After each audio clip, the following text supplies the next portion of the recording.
हम अक्सर सोचते हैं ना कि इतिहास जो है वो एक ठोस चट्टान की तरह है। एक बार जो घटित हो गया वो पत्थर की लकीर बन गया। हाँ बिल्कुल।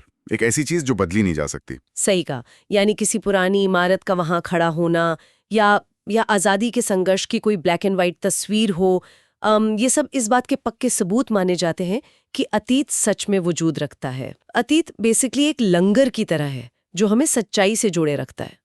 ये सच में एक बहुत ही सुकून देने वाला विचार है कि कम से कम जो बीत गया है ना उसे तो कोई नहीं बदल सकता। वर्तमान चाहे कितना भी उथल पुथल भरा हो, इतिहास के पन्ने एक स्टेबिलिटी का एहसास कराते हैं हमें।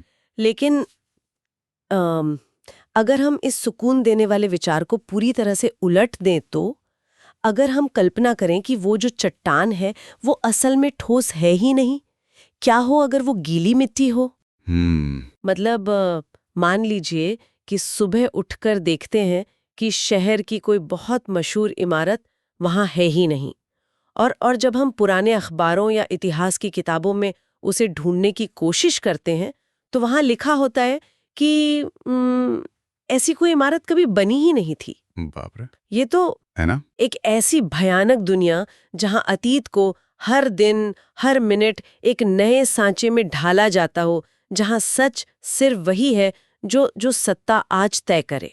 देखिए, ये विचार ही अपने आप में एक बहुत गहरा साइकोलॉजिकल खौफ पैदा करता है, क्योंकि अगर अतीत मिटाया जा सकता है तो इंसान की अपनी पहचान, उसकी यादें और उसकी ट्रुथ की जो समझ है वो सब कुछ ही ढह जाता है। सही बात है। और इसी वैचारिक खौफ को गहराई से समझने के लिए ही ऑडियो सूत्रा यूट्यूब चैनल की इस विशेष ऑडियो बुक चर्चा में आज हम जॉर्ज ऑरवेल के विश्व प्रसिद्ध उपन्यास 1984 का विश्लेषण कर रहे हैं। बिल्कुल। आज का हमारा मिशन सिर्फ एक एक कहानी सुनना नहीं है, बल्कि ओशिएनिया नाम की उस खौफनाक दुनिया के भीतर काम करने वाले सत्ता के सिस्टम को डीकोड करना है। हम ऑरवेल की मूल किताब और कहानी के अंदर जो एक इमैनुअल गोल्डस्टीन की किताब है उसके सिद्धांतों को आधार बनाकर ये समझेंगे कि सत्ता, भाषा और सच के बीच का ये डेंजरस खेल असल में काम कैसे करता है। और इस विश्लेषण की शुरुआत के लिए ना हमें थोड़ा पीछे जाना होगा। इस खौफनाक दुनिया के जो रचयिता हैं उनके दिमाग में झांकना होगा। हाँ, ऑरवेल के बारे में। राइट। जॉर्ज ऑरवेल, जिनका असली नाम एरिक आर्थर ब्लेयर था, उन्होंने ये कल्पना किसी शून्य से नहीं की थी। उनको सत्ता का जो क्रूर रूप है ना वो बहुत करीब से देखने को मिला था। क्योंकि उनका जन्म तो शायद ब्रिटिश इंडिया में हुआ था। राइट, बिल्कुल। 1903 में उनका जन्म ब्रिटिश इंडिया में हुआ था। उनके पिता अफीम विभाग में थे और बाद में खुद ऑरवेल ने म्यांमार में इंडियन इंपीरियल पुलिस में काम किया था। Oh wow! तो शायद उसी पुलिस की नौकरी ने उन्हें इंपीरियलिज्म या साम्राज्यवाद की असलियत दिखाई होगी। एक ऐसा सिस्टम जहां एक छोटा सा वर्ग लाखों लोगों पर सिर्फ अपनी ताकत के बल पर शासन करता है। यकीनन। लेकिन उनके वैचारिक सफर का जो सबसे बड़ा और शायद सबसे भयानक मोड़ था, वो था 1936 का स्पेनिश सिविल वॉर। अच्छा। देखिए, ऑरवेल लेफ्ट विंग विचारधारा से प्रेरित थे और वो फैशिज्म के खिलाफ लड़ने स्पेन गए थे। पर वहां बार्सिलोना में उन्होंने जो देखा उसने उनके आदर्शवाद को हमेशा के लिए कुचल दिया। उन्होंने देखा कि कैसे कम्युनिस्ट तानाशाही ने अपने ही साथियों का खूनी शुद्धिकरण यानी पर्जिस किए। ओह, मतलब अपने ही लोगों को गायब कर दिया। बिल्कुल। वैचारिक मतभेद के नाम पर लोगों को गायब कर दिया गया और इतिहास को रातों रात इस तरह से बदल दिया गया कि उन गायब किए गए लोगों का कभी कोई वजूद था ही नहीं। स्पेन के इसी भयानक अनुभव ने ही उन्हें सत्ता के एक्सट्रीम केंद्रीकरण और टोटलिटेरियनिज्म का घोर विरोधी बना दिया था। तो एक तरह से हम कह सकते हैं कि जो 1984 का ओशियानिया है वो उसी राजनीतिक धोखे का एक एक्सट्रीम वर्जन है। और ये एक्सट्रीम वर्जन हमें कहानी की शुरुआत में ही दिख जाता है, जब वो एयर स्ट्रिप 1 का जिक्र आता है, जिसे पहले लंदन कहा जाता था। हाँ, वो ओपनिंग सीन। राइट।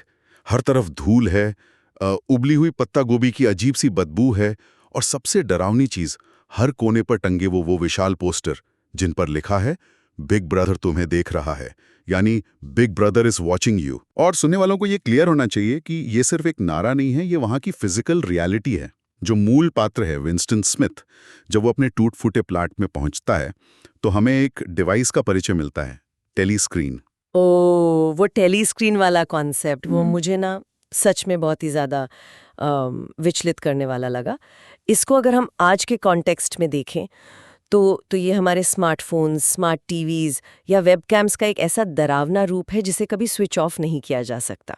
सही बात है। आज हम लोग इतनी प्राइवेसी की बात करते हैं, लेकिन ओशियानिया में तो प्राइवेसी नाम का कोई शब्द ही नहीं है।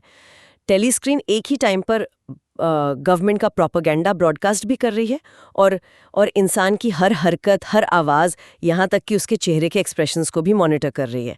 थॉट पुलिस आपको किसी भी वक्त देख सकती है। लेकिन इस निगरानी तंत्र का ना सबसे बड़ा हथियार कैमरा का लगातार चलना नहीं है। इसका सबसे बड़ा हथियार है उसका अनिश्चित होना। मतलब जब ये पता ही ना हो कि थॉट पुलिस के इस पल आपको देख रही है, तो इंसान को हर पल यही मानकर जीना पड़ता है कि वो निगरानी में है। साइकोलॉजी में इसको पेनोप्टिकॉन इफेक्ट कहते हैं। तो इसका मतलब सत्ता को हर घर या हर गली में एक पुलिस वाला खड़ा करने की जरूरत ही नहीं है। इंसान खुद ही डर के मारे। एग्जैक्टली, सटीक विश्लेषण। जब निगरानी का डर दिमाग में बैठ जाता है ना, तो इंसान खुद अपने ही अंदर एक सिपाही बिठा लेता है। वो अपने ही विचारों और हरकतों को सेंसर करने लगता है। शुरुआत में तो ये जानबूझकर की जाने वाली एक आदत होती है बचने की, लेकिन कुछ टाइम बाद वो एक इंस्टिंक्ट या सहज व्यक्ति बन जाती है। इंसान भूल ही जाता है कि आजाद होकर बिना डरे कैसे बिहेव किया जाता है। ये तो इंसानियत को पूरी तरह एक मशीन में ढालने जैसा हो गया। लेकिन इस चर्चा में आगे बढ़ते हुए ये समझ आता है कि ये जो फिजिकल निगरानी है, ये तो सिर्फ पहला कदम है। बिल्कुल, ये तो बस शुरुआत है। किसी भी इंसान को पूरी तरह गुलाम बनाने के लिए सिर्फ उसके शरीर को कैद करना काफी नहीं है ना, उसके मन, उसकी यादों और उसके इतिहास पर कब्जा करना पड़ता है। और ये डरावना काम करता है ओशियाना का सच का मंत्रालय या मिनिस्ट्री ऑफ ट्रूथ, जिसे वो लोग मिनी ट्रू कहते हैं। हाँ, मिनी ट्रू। ये सत्ता का वो सेंटर है जहां रियलिटी का हर रोज कत्ल होता है। विंस्टन इसी मंत्रालय में काम करता है और उसका काम है पुराने अखबारों जैसे द टाइम्स और ऐतिहासिक डॉक्यूमेंट्स को बदलना। राइट। मान लीजिए कि बिग ब्रदर ने पिछले महीने किसी युद्ध के बारे में कोई भविष्यवाणी की थी जो आज गलत साबित हो गई। तो विंस्टन का काम उस पुराने अखबार के आर्टिकल को फिर से लिखना होगा ताकि बिग ब्रदर की वो प्रेडिक्शन आज की सच्चाई से मैच करे। जैसे आजकल नहीं होता कि कोई पीआर कंपनी किसी नेता के पुराने कंट्रोवर्शियल ट्वीट्स को इंटरनेट से मिटा देती है। हाँ, लेकिन ये पीआर कंपनी के काम से कहीं ज्यादा डीप और डार्क है। पीआर कंपनी तो सिर्फ चीजों को छुपाती है, पर मिनी ट्रू इतिहास को लिटरली रीराइट करता है। अगर कोई व्यक्ति पार्टी का विरोध करता है और उसे मार दिया जाता है, तो उसे सिर्फ मारा नहीं जाता, उसे एक अनपर्सन बना दिया जाता है। अनपर्सन, ये वर्ड ही अपने आप में कितना हैवी है। इसका मतलब है कि वो इंसान सिर्फ आज मरा नहीं है, बल्कि वो कभी पैदा ही नहीं हुआ था। बिल्कुल। जन्म प्रमाण पत्र से लेकर हर सरकारी रिकॉर्ड, हर तस्वीर से उसे इस तरह मिटा दिया जाता है कि उसका कोई वजूद ही ना बचे।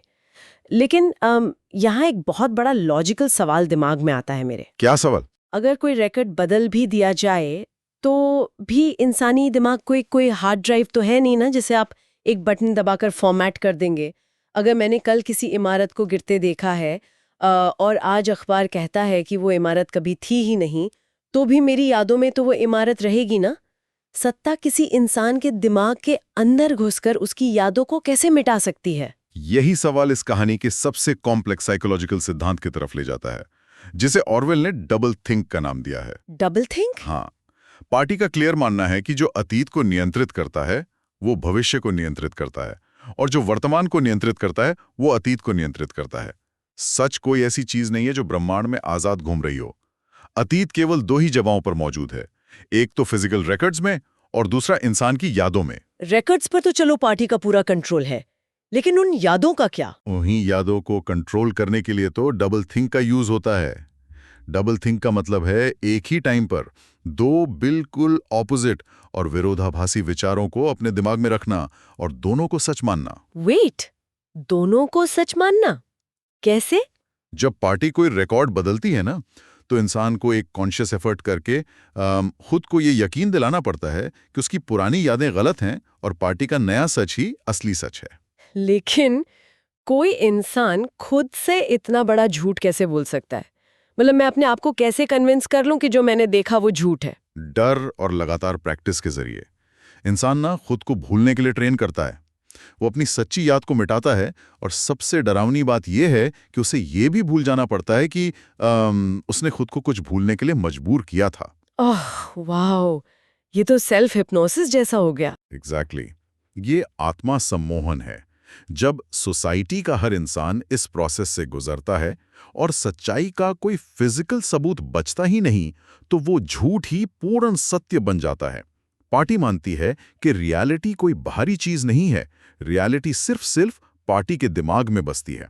ये तो सीधा रियलिटी के कॉन्सेप्ट पर ही हमला है। मतलब अगर सत्ता और मेजॉरिटी लोग ये तय कर लें कि 2 और 2 5 होते हैं, तो डबल थिंक के जरिए इंसान सचमुच ही मानने लगेगा कि 2 और 2 5 ही होते हैं। वो 4 के कॉन्सेप्ट को ही दिमाग से निकाल देगा। बिल्कुल निकाल देगा। और इस प्रोसेस को और भी आसान बनाने के लिए ना सिस्टम एक और बहुत बड़ा कदम उठाता है। जब आप अतीत को मिटा देते हैं तो फ्यूचर में आने वाले किसी भी विरोध को जड़ से उखाड़ने के लिए आपको उन टूल्स को ही नष्ट करना होगा जिनसे विचार जन्म लेते हैं। और विचार का सबसे बड़ा टूल क्या है? भाषा, लैंग्वेज। और यहीं पर कहानी में न्यूज़स्पीक की एंट्री होती है, जो ओशियानिया की ऑफिशियल लैंग्वेज है। हाँ। भाषा की हत्या का ये जो थॉट है ना, ये मुझे पूरी किताब में सबसे ज्यादा डिस्टर्बिंग लगा। विंस्टन का एक कॉलीग है साइम, जो न्यूज़स्पीक डिक्शनरी का 11th एडिशन तैयार कर रहा है। हाँ, साइम। वो बहुत ही प्राउडली बताता है कि न्यूज़स्पीक दुनिया की इकलौती ऐसी भाषा है जिसका वोकैबुलरी, जिसका शब्दकोश हर साल बढ़ने के बजाय छोटा होता जा रहा है। देखिए, नॉर्मली तो भाषाएं एक बहती नदी की तरह होती है ना। जैसे जैसे सोसाइटी आगे बढ़ती है, नई टेक्नोलॉजी आती है, नए थॉट्स आते हैं, तो भाषा में नए शब्द जुड़ते जाते हैं। भाषा फैलती है और समृद्ध होती है। लेकिन यहाँ तो एक रिवर्स डिक्शनरी बन रही है। शब्दों को बेदर्दी से काटा जा रहा है। और साइम कहता है कि शब्दों का काटना कोई नुकसान नहीं है, बल्कि ये थॉट्स को प्यूरिफाई करने का एक प्रोसेस है। क्योंकि पार्टी का मकसद ना कम्युनिकेशन को बेहतर बनाना नहीं है। उनका गोल है सोच के दायरे को इतना सिकोड़ देना कि इंसान चाहकर भी विरोध यानी बगावत ना कर सके। सिंपली बहुत क्लियर शब्दों में कहता है कि 2050 तक थॉट क्राइम यानी वैचारिक अपराध पूरी तरह से असंभव हो जाएगा। क्योंकि अगर आपके पास विरोध करने के लिए या इंसाफ मांगने के लिए कोई शब्द ही नहीं बचेगा, तो आप उसके बारे में सोचेंगे कैसे? अगर फ्रीडम या आज़ादी नाम का कोई शब्द ही नहीं होगा, तो कोई आज़ादी की मांग कैसे करेगा? सही बात है। उस शब्द के बिना आज़ादी का विचार दिमाग में एक धुंधली सी फीलिंग बनकर रह जाएगा, जिसे इंसान कभी आकार नहीं दे पाएगा। कहते हैं कि हमारी भाषा ही हमारी सोच की सीमाएं तय करती है। अगर शब्द ही नहीं है तो लॉजिक भी नहीं हो सकता। न्यूज़स्पीक में ऐसे वर्ड्स बनाए जा रहे हैं जो इंसान को बिना सोचे समझे बोलने पर मजबूर कर दें। पार्टी का एक नारा है, ऑर्थोडॉक्सी का अर्थ है न सोचना, अचेतन होना। मतलब बस ब्लाइंडली फॉलो करना। हाँ, वो चाहते हैं कि इंसान पार्टी के ऑर्डर्स को उसी तरह बिना सोचे एक्सेप्ट कर ले, जैसे फेफड़े हवा को एक्सेप्ट करते हैं। बाप रे। तो जब विचार कैद हो जाएं, अतीत को मिटा दिया जाए और भाषा के शब्द तक छीन लिए जाएं, तो इंसान करे क्या? एक ऐसी दमघोटू दुनिया में जहां पॉलिटिकल बगावत के सारे रास्ते बंद हैं, वहां विरोध एक नया रूप लेता है। वो बुनियादी ह्यूमन इंस्टिंक्ट्स यानी हमारी जो बेसिक भावनाएं और इच्छाएं हैं, उनके रास्ते बाहर आता है। बिल्कुल। कहानी में जो जूलिया का किरदार है ना, वो इसी तरह के विरोध का प्रतीक है। जूलिया एक बहुत ही कॉम्प्लेक्स और प्रैक्टिकल कैरेक्टर है। वो पार्टी की जूनियर एंटी सेक्स लीग का लाल स्कार्फ पहनती है, जो पार्टी के प्रति उसकी वफादारी और शुद्धता का दिखावा है। वो रैलीज में सबसे जोर से नारे भी लगाती है, लेकिन इस मास्क के पीछे ना वो एक विद्रोही है। हालांकि उसका विरोध विंस्टन की तरह वैचारिक या दार्शनिक नहीं है। विंस्टन जहां ये सोचता रहता है कि इस पूरे सिस्टम को कैसे उखाड़ फेंका जाए, वहीं जूलिया को ये सिस्टम बदलने में कोई इंटरेस्ट नहीं है। उसका अपना अलग तरीका है। हाँ, उसके लिए बगावत का मतलब है सिस्टम की नजरों से बचकर अपनी पर्सनल इच्छाओं को पूरा करना, अपनी आज़ादी के छोटे छोटे पल चुरा लेना। एक ऐसी दुनिया जहां प्रेम और कामुकता को अपराध माना जाता है, जहां शादी का मकसद सिर्फ पार्टी के लिए नए बच्चे पैदा करना है, वहां जूलिया और विंस्टन का जो लव अफेयर है, वो एक बेहद पावरफुल पॉलिटिकल एक्ट बन जाता है। और इसी प्रेम के चलते उनमें वो हिम्मत आती है कि वो द ब्रदरहुड नाम के उस सीक्रेट ग्रुप का हिस्सा बनने की कोशिश करते हैं, जो बिग ब्रदर के खिलाफ काम कर रहा है। और इसी दौरान उन्हें वो इमैनुअल गोल्डस्टीन की वो रहस्यमयी किताब मिलती है। हाँ, वो किताब तो जैसे इस कहानी का दिल है। वो किताब ओशियाना के पूरे सोशियोलॉजी और इकोनॉमिक्स को खोल कर रख देती है। उसमें ह्यूमन हिस्ट्री को 3 क्लासेस के कंटिन्यूस स्ट्रगल के रूप में समझाया गया है, हाई, मिडिल और लो क्लासेस। राइट। सत्ता का पूरा चक्कर इन्हीं 3 क्लासेस के आसपास घूमता है। इस थ्योरी के अकॉर्डिंग सोसाइटी का जो हाई क्लास है वो हमेशा सत्ता में बने रहना चाहता है, मिडिल क्लास उनकी जगह लेना चाहता है, और जो लो क्लास है यानी आम जनता वो सिर्फ इक्वालिटी या समानता चाहती है। राइट। मिडिल क्लास हमेशा लो क्लास को आज़ादी और समानता का लालच देकर अपने साथ मिलाता है और हाई क्लास को उखाड़ फेंकता है। लेकिन जैसे ही मिडिल क्लास सत्ता में आता है वो नया हाई क्लास बन जाता है, राइट? और लो क्लास को वापस उसी गुलामी में धकेल देता है। ये साइकिल सदियों से चल रही है, लेकिन ओशियानिया की इनर पार्टी ने साइकिल को हमेशा के लिए रोकने का एक नया तरीका खोज लिया है। और वो तरीका है कंटिन्यूअस वॉर, लगातार युद्ध। ओशियानिया, यूरेशिया और ईस्ट एशिया, ये 3 बड़े सुपर स्टेट्स हमेशा आपस में लड़ते रहते हैं। पर इस युद्ध का मोटिव किसी दूसरे देश पर कब्जा करना नहीं है। इस युद्ध का असली मोटिव है सोसाइटी के सरप्लस प्रोडक्शन, यानी जो एक्स्ट्रा संसाधन है उनको नष्ट करना। ये बात जब पहली बार पढ़ी तो बहुत अजीब लगी थी मुझे। कोई भी देश अपने ही रिसोर्सेज को क्यों डिस्ट्रॉय करना चाहेगा? क्योंकि देखिए, अगर सोसाइटी में रिसोर्सेज बहुत आयत में होंगे तो लोगों का लिविंग स्टैंडर्ड ऊपर उठेगा। अगर आम लोगों के पास सुख सुविधाएं होंगी, उनको अच्छा खाना मिलेगा और आराम का वक्त मिलेगा, तो वो पढ़ेंगे लिखेंगे। और जब वो एजुकेटेड होंगे तो वो खुद सोचना शुरू करेंगे। और जब वो सोचेंगे तो उन्हें समझ आ जाएगा कि उन पर रूल करने वाले इस हाई क्लास की तो कोई जरूरत ही नहीं है, और वो सत्ता को उखाड़ फेंकेंगे। क्या खौफनाक स्ट्रैटेजी है। मतलब अपनी सत्ता को सिक्योर रखने के लिए जरूरी है कि आम लोगों को हमेशा गरीबी में और एक बाहरी दुश्मन के डर में रखा जाए। युद्ध के नाम पर उन्हें कंटिन्यूअसली डराया जाता है ताकि वो सत्ता के हर गलत फैसले को अपनी सेफ्टी के लिए जरूरी मान ले। बिल्कुल सही पकड़ा आपने। और इसी किताब को पढ़ते हुए विंस्टन को एहसास होता है कि अगर इस दुनिया में कोई उम्मीद बची है तो वो प्रोल्स में है। प्रोल्स यानी सोसाइटी का वही 85% तबका जो बहुत ही भयानक गरीबी में जीता है और फैक्ट्रीज में काम करता है। लेकिन यहाँ एक बड़ा कॉन्ट्रडिक्शन है ना? पार्टी अपने आउटर मेंबर्स जैसे कि विंस्टन, उन पर टेलीस्क्रीन के जरिए 24 घंटे नजर रखती है। उनका हर छोटा मूव मॉनिटर होता है। लेकिन उन 85% प्रोल्स पर ऐसी कोई सख्त निगरानी नहीं है। उनके घरों में तो टेलीस्क्रीन्स तक नहीं होते। ऐसा क्यों? पार्टी इतने बड़े क्राउड को ऐसे आजाद कैसे छोड़ सकती है? इसका रीजन यह है कि पार्टी इस 85% आबादी को इंसान मानती ही नहीं है। पार्टी का तो एक स्लोगन भी है, प्रोल्स और जानवर आजाद हैं। पार्टी को पता है कि प्रोल्स तब तक विरोध नहीं करेंगे जब तक उनमें एक वैचारिक चेतना, एक अवेयरनेस नहीं आती। अच्छा। और उनमें चेतना ना आए, इसके लिए उन्हें सस्ते एंटरटेनमेंट में उलझा कर रखा जाता है। लॉटरी के झूठे सपने, सस्ती शराब, छोटी मोटी लड़ाइयाँ। उन्हें बस इतना थका हुआ रखा जाता है कि उनके पास पूरी बड़ी पिक्चर देखने का या सिस्टम पर सवाल उठाने का ना तो वक्त बचे और ना ही एनर्जी। वाओ। असली खतरा वो नहीं है। असली खतरा सोचने समझने वाला वो मिडिल क्लास है। इसलिए निगरानी का पूरा सेटअप सिर्फ उनके लिए बनाया गया है। ये बातें आज के दौर के सतह और सस्ते डिजिटल एंटरटेनमेंट से कितनी मिलती जुलती है ना? लेकिन अगर कहानी पर वापस आए तो विंस्टन और जूलिया का ये जो विरोध था, ये ज़्यादा दिन तक छुप नहीं पाता। वो टूटा फूटा कमरा जहाँ वो मिलते थे, जिससे वो दुनिया से कटा हुआ एक सेफ जोन मानते थे, वो असल में एक जाल था। हाँ, बिल्कुल। दीवार में लगी एक पुरानी तस्वीर के पीछे एक टेलीस्क्रीन छुपा था। सिस्टम की नज़रों से कोई नहीं बच सकता। आखिर में वो पकड़े जाते हैं और तब कहानी अपने सबसे डार्क हिस्से में एंटर करती है। विंस्टन को मिनिस्ट्री ऑफ लव लाया जाता है। और ये नाम ना, मिनिस्ट्री ऑफ लव, ये न्यूज़ वीक की आयरनी का सबसे बड़ा एग्जाम्पल है। ये बिना खिड़कियों वाली एक जायंट इमारत है जो असल में दुनिया का सबसे क्रूर टॉर्चर कैंप है। यहाँ विंस्टन का सामना ओब्रायन से होता है। वही ओब्रायन जिसे विंस्टन अब तक अपना वैचारिक साथी और ब्रदरहुड का मेंबर समझता था। ओब्रायन का कैरेक्टर तो बाप रे, ये सत्ता के सबसे क्रूर और नग्न रूप को दिखाता है। हमने अक्सर देखा है इतिहास में, जब हम डिक्टेटर्स के बारे में पढ़ते हैं, चाहे वो किसी भी आइडियोलॉजी के हों, वो हमेशा एक मास्क पहनते हैं।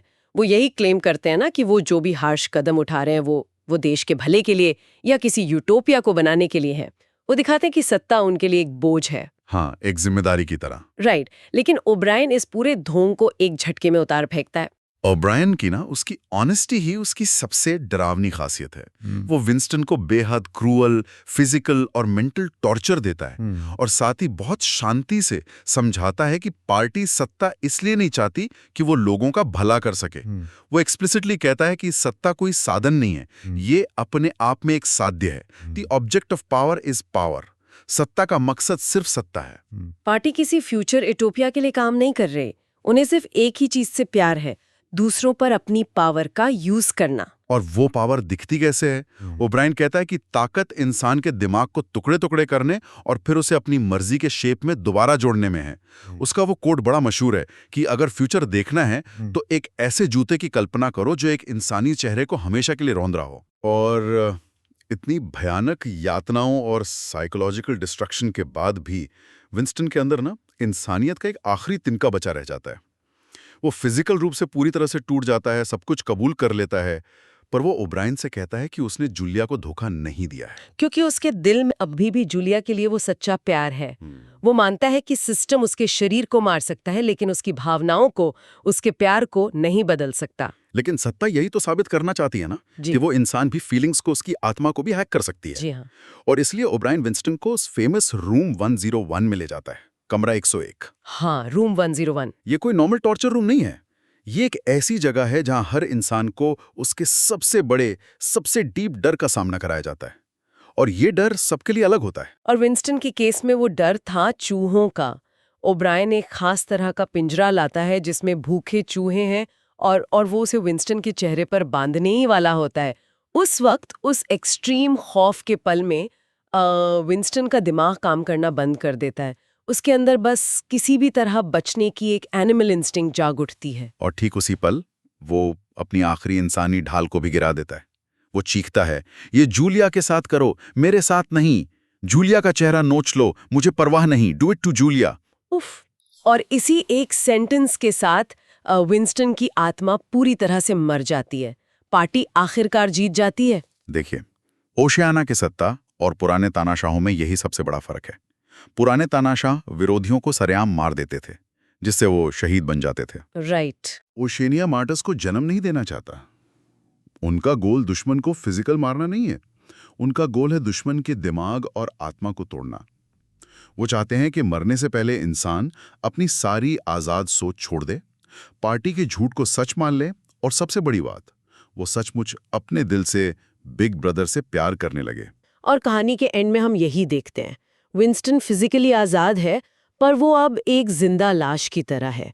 वो शराब की टेबल पर बैठा है, टेलीस्क्रीन से बिग ब्रदर की जीत की घोषणा हो रही है, और विंस्टन की आंखों में आंसू हैं। उसे लगता है कि उसने अपने अंदर की लड़ाई जीत ली है, क्योंकि अब वो सच में बिग ब्रदर से प्यार करता है। ये आखिरी सीन किसी भी वायलेंट एंडिंग से कहीं ज्यादा डिस्टर्बिंग है, क्योंकि ये अल्टीमेटली इंसानियत की पूरी तरह से हार है। सही में 1984 सिर्फ एक राजनैतिक कहानी या नॉवल नहीं है, ये एक बहुत बड़ी वार्निंग है। और आज की इस ऑडियो बुक चर्चा में हमने देखा कि कैसे सत्ता, निगरानी और लैंग्वेज का यूज करके किसी इंसान की आज़ाद सोच को ख़त्म किया जा सकता है। बिल्कुल। आज जब हम चारों तरफ इंटरनेट और इन्फॉर्मेशन की बाढ़ से घिरे हैं, जब डीप फेक और एआई के ज़रिए सच और झूठ के बीच की लाइन मिटाई जा रही है, और जब एल्गोरिदम्स हमारी आदतों और विचारों को ट्रैक कर रहे हैं, तो ये ओरवेल की दुनिया अब सिर्फ किताबों के पन्नों तक सीमित नहीं लगती। आज की टेक्नोलॉजी ने बेशक हमारी लाइफ को आसान बनाया है, पर इसने मिनट ट्रू जैसी ताकतों के लिए हिस्ट्री को ऑल्टर करना और लोगों के दिमाग को कंट्रोल करना भी पहले से कहीं ज़्यादा इजी कर दिया है। बिल्कुल सच कहा। और इसी ख्याल के साथ हम आज के इस विस्तृत विश्लेषण को रैप अप करते हैं। लेकिन जाने से पहले हम सुनने वालों के दिमाग में एक ऐसा सवाल छोड़ना चाहेंगे जो इस पूरी चर्चा का निचोड़ है, और जिस पर अकेले में सोचना शायद आपको थोड़ा अनकंफर्टेबल कर दे। जरूर। देखिए, शुरुआत में हमने बात की थी कि अतीत सिर्फ हमारे दिमाग की यादों और कागज या डिजिटल सर्वर्स पर मौजूद रिकॉर्ड्स में ही बसता है।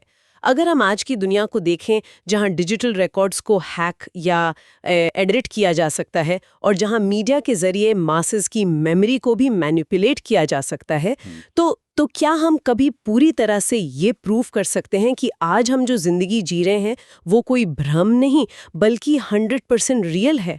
क्या सच नाम की कोई चीज इस दुनिया में इनहेरेंटली एग्जिस्ट करती है, या सच वही है जिस पर आम जनता और ताकतवर सत्ता एक साथ अग्री कर जाएं? बहुत गहरा सवाल है ये। इस थॉटफुल सवाल के साथ ही ऑडियो सूत्रा की इस वैचारिक यात्रा में हमारे साथ जुड़े रहने के लिए बहुत बहुत शुक्रिया। कहानियों और विचारों के ऐसे ही गहरे विश्लेषण के लिए चैनल से जुड़े रहें और हाँ, सबसे जरूरी बात, अपनी सोच को हमेशा आजाद रखें।